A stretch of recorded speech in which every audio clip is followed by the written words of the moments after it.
Si je vous ai réunis ici aujourd'hui, c'est qu'il y a une raison. Hier, à 19h heure locale, notre base opérationnelle de Soxent au Qatar a été attaquée.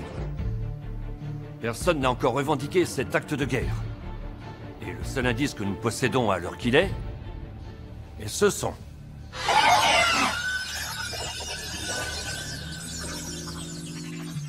Voici un podcast sur le son au cinéma.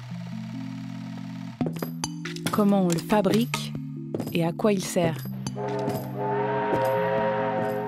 Effets, trucages et astuces. Les oreilles d'or du cinéma révèlent comment ils créent la bande sonore d'un film. Ils sont bruiteurs, monteurs ou compositeurs. Ils travaillent sur des blockbusters de SF ou des films d'auteur. Ils adorent leur métier et racontent tout depuis leur studio. J'entends rien là. Chut, écoute. Écoutez Le Cinéma, épisode 5. Shebam, Blop, Wiz. Alors là, on entend beaucoup de pistolets laser néo Star Wars. Guillaume Bouchateau est monteur son. Ce que les anglo-saxons appellent sound designer. Il commence sa carrière à la fin des années 90. Je lui fais écouter la séquence d'ouverture d'un film de science-fiction sorti en 1991. Ça, pareil, c'est fait au synthé, ça. Qu'est-ce que c'est ? Ah, c'est le début de Terminator 2. Oui, ça, c'est le début de Terminator 2 avec les robots qui avancent et la guerre des machines. Ça y est. Oui, ça me revient. C'est le premier plan du film, c'est l'ouverture du film. Là, je vois une évolution des synthés, quoi, essentiellement.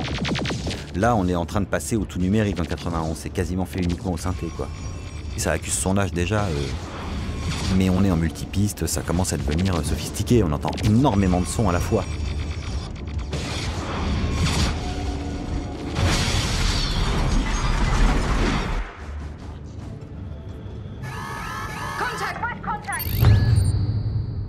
Un scénario de film de science-fiction s'appuie souvent sur une technologie imaginaire et se déroule dans un monde inventé, peuplé de robots, de machines volantes et d'armes en tout genre. Des figures technologiques complexes auxquelles il faut donner vie. Les enfants le font tous les jours, faire exister par le son leurs jouets en bois et en plastique.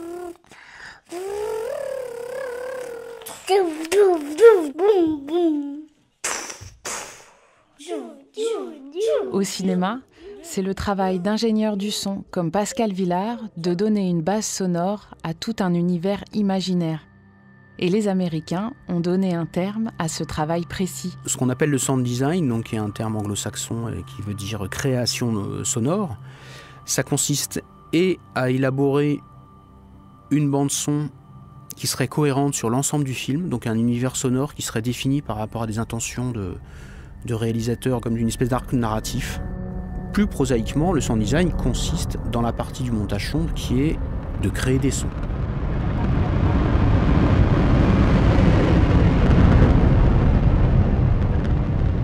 L'exemple le plus évident, c'est pour les films de fantasy ou de science-fiction, puisque les sons n'existent pas, puisque les images elles-mêmes sont des effets spéciaux. Par exemple, pour les Avengers, évidemment, tous les sons de sortilèges, de super-héros qui volent ou de distorsion temporelle, ça n'existe pas dans la réalité. Donc c'est des sons qui sont entièrement fabriqués, des whoosh, des ouah, des trucs comme ça. Ça, c'est du sound design.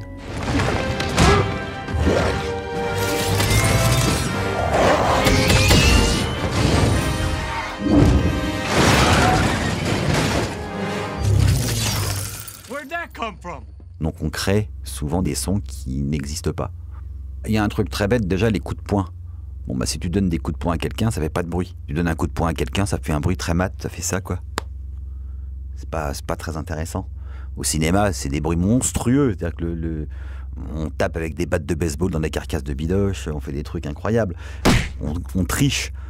Si on ne les met pas dans les films, on a l'impression que le coup de poing n'existe pas. Et comme notre métier, c'est quand même d'incarner ce qu'on voit, ça c'est le degré zéro de notre métier, avant de donner un sentiment ou un sens particulier, une direction particulière à une scène, c'est quand même de faire croire à ce qu'on voit. On est obligé de mettre des sons qui ne sont pas du tout réels. ou réaliste, ou crédible. C'est comme les portes de vaisseau de Valérian qui s'ouvrent de côté comme ça.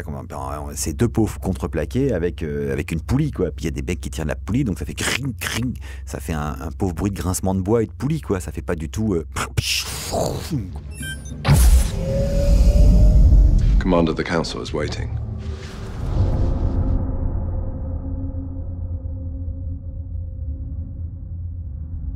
Le son, c'est quelque chose qui nous englobe, dans lequel on vit et on s'en aperçoit pas. Et l'oreille sélective fait que toute la journée, on oublie l'environnement sonore dans lequel on est. Sauf que quand on l'enlève, c'est là où on ne sait plus où on est. Grégory Vincent est bruiteur. Le son, c'est l'alibi inconscient du rêve. C'est-à-dire que le son, ça permet de comprendre que ce qu'on voit, ça existe. Et c'est pas la réalité, le cinéma. C'est un univers vraisemblable. Voilà. Et le son, c'est la manipulation de l'esprit pour te faire rentrer dans un univers.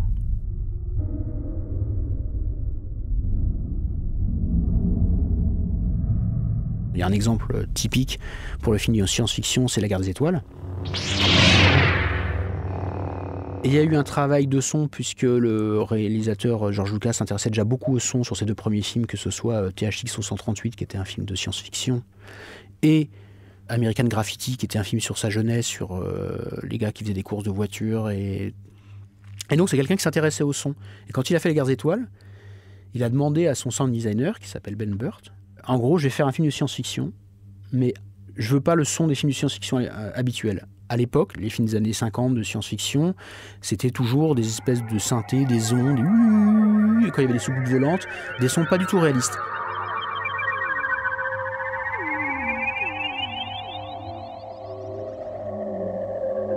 Un son auquel on peut pas croire qu'un moteur fait ça, quoi. Il dit non, moi je veux un vaisseau spatial, il a un moteur, je veux que ça fasse un bruit de moteur.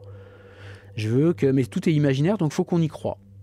Donc t'as 1 an, et en gros, pendant 1 an, Ben Burt, il s'est pris la tête avec juste le scénario pendant qu'ils étaient en train de tourner, de dire ça ferait quoi le son d'un vaisseau spatial. Il a enregistré plein de sons, et il a fait une banque de sons pour le film.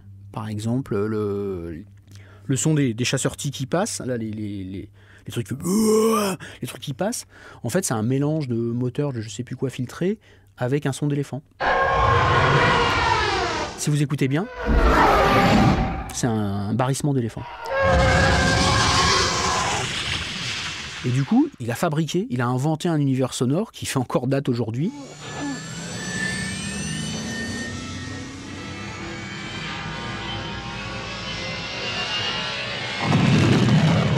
Même si l'animation est très définie, c'est quand même le son qui va complètement incarner les choses. Là, on est un peu dans le domaine de l'animation. Et là, il faut vraiment incarner les choses et de façon assez précise. Les pistolets laser, par exemple, ça c'est très compliqué, les pistolets laser, pour essayer de faire un truc un peu original, parce que sur Valérian, on s'était vraiment pris le chou là-dessus, parce que on en a vu des millions, et ça fait toujours un peu le même son. C'est-à-dire que tu as toujours une composante d'arme à feu, une composante électrique, une composante électronique, un truc un peu genre d'éclair, et c'est tout le temps un peu pareil.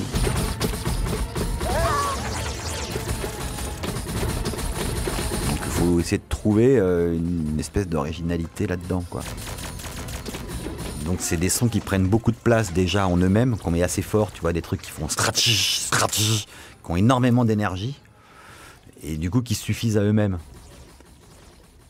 La SF, en fait, c'est paradoxalement, alors que c'est quelque chose où on devrait développer l'imagination, est souvent un genre assez codé, quoi. Qu'est-ce que c'est? Le sabre laser de ton père. C'était l'arme des chevaliers Jedi. Les nouveaux pistolets laser sont bien moins précis. C'est élégant, maniable. L'arme noble d'une époque civilisée. Mais parce que aussi, Star Wars a tellement complètement défini les codes sonores de ce genre de film que c'est extrêmement difficile de s'en... On réagit toujours par rapport à Star Wars, en fait. Il y a un tel univers sonore fort dans Star Wars qu'on... Soit on est contre, soit on est avec, mais C'est toujours une référence en tout cas. On est obligé d'y penser quand on monte un film de science-fiction. De grandes révolutions technologiques ont influencé les films et les réalisateurs. Star Wars a fait arriver dans les salles le son Dolby, un son multipiste, plus large, plus puissant, plus grand. Dans tous les arts, la forme a un jour influencé le fond. Le tube de peinture à fermeture étanche a créé les impressionnistes, le latex a créé King Kong, les caméras légères ont permis la nouvelle vague.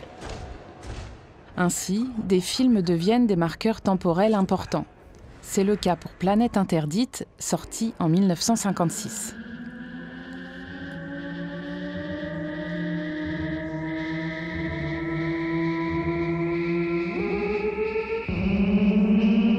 Donc là, ouais, j'entends des vieux synthés avec des oscillateurs hein,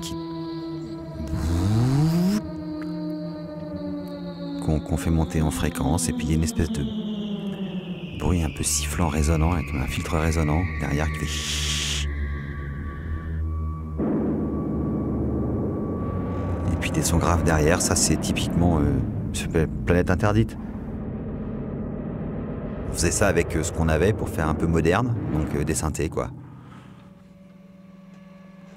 Et on faisait ça, ça passe beaucoup par la musique hein. Et whoop.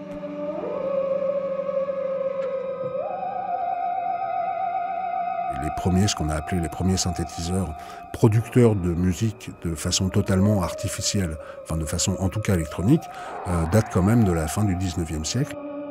Jean-Stéphane Guiton est compositeur et professeur de musique de film au Conservatoire de Paris.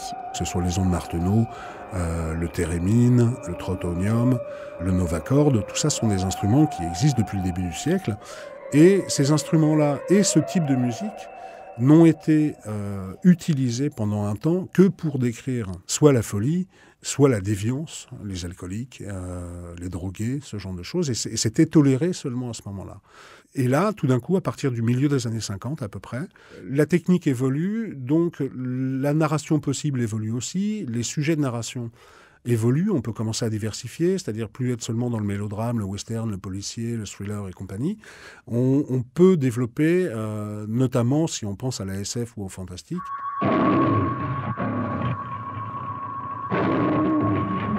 Mais vous avez un film comme, par exemple, Planète Interdite, qui est entièrement constitué de bruits électroniques produits par des appareils ménagers, par des circuits électroniques. Les deux compositeurs, Louis et Bebe Barron, ont enregistré tout un ensemble de sons de provenance électrique ou électronique et ont assemblé toute la bande-son du film uniquement avec ça. C'est-à-dire qu'il n'y a pas un seul instrument réel.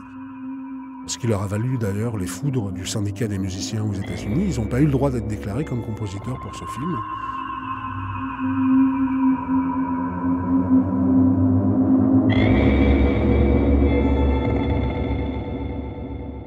Moi, mon métier à moi, il existe depuis pas si longtemps que ça. Hein. Pendant très longtemps, c'était des assistants monteurs qui montaient du son un peu comme ils pouvaient. Et puis après, les ordinateurs sont arrivés et là, ça a été la fête. Ça a été une vraie révolution. Puis des facilités de manipulation de son. Avant, il fallait bien comprendre que quand on découpait un son, il fallait couper dans la bande, raccorder avec de l'amorce, remettre au start. Quand il fallait décaler un son, il fallait tout rembobiner, se remettre au start, repartir. Et c'était un bordel interstellaire. Puis on travaillait dans l'ordre, on était obligé de travailler dans l'ordre, sinon on était obligé de... C'était une vraie galère, alors que là, on travaille dans n'importe quel sens. Si je veux commencer à monter le film par la fin, je peux. À la fin d'une bobine, au milieu d'une séquence, je passe, je change, voilà.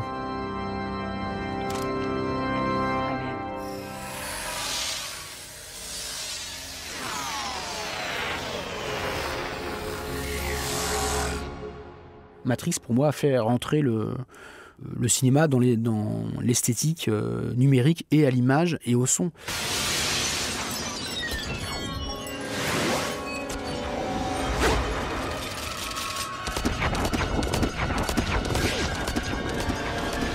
Même encore aujourd'hui, quand on fait un son d'interface où ça ressemble au grain de Matrix, parce qu'il a inventé le grain numérique, qui a été permis par la technologie, où on était passé de l'analogique au numérique, au son.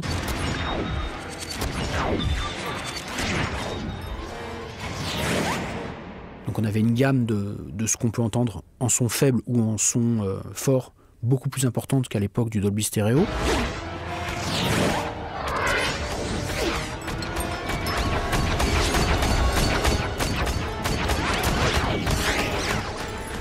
Et en plus, comme on avait des enregistreurs numériques, on pouvait par exemple suréchantillonner des sons, ce qu'ils ont fait pour Matrix, et créer des distorsions numériques et des types de sons qu'on n'avait jamais entendus.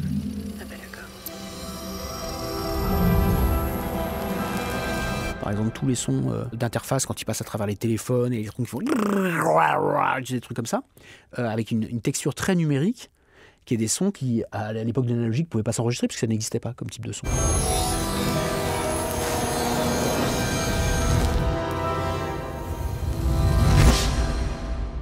La plupart des films qui aujourd'hui travaillent ce type d'imaginaire sont influencés par Matrix, mais aussi parce que visuellement, ça a été un choc. C'est ça aussi qui fait qu'on remarque le son. Pourquoi le son de la Guerre des Étoiles a été remarqué? C'était pas juste parce que c'était un bon son, mais c'était un son qui portait un univers visuel très fort, et ça a été la même chose pour Matrix.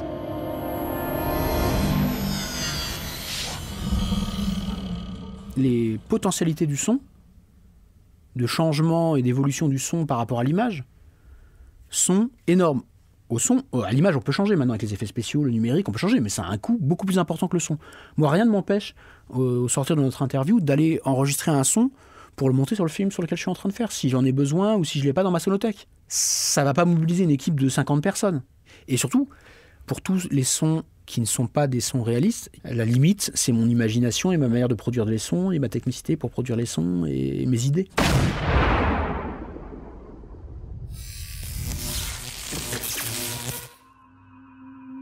Le son est une discipline discrète et méconnue, mais paradoxalement extrêmement puissante. Dans les années 70, un vaisseau spatial en forme de citrouille traverse l'hyperespace. Pourtant, la partie sonore de la fabrication d'un film ne représente que 1 à 2% de son budget total. Les individus avec des grosses chaussures qui évitent le manque de gravité traversent la salle de bal pour assister au mariage du gouverneur. À ce titre, le son au cinéma reste un endroit vaste et libre où des techniciens, dans l'ombre de leur studio, explorent, inventent et s'amusent. Et une bombe est cachée dans le gâteau.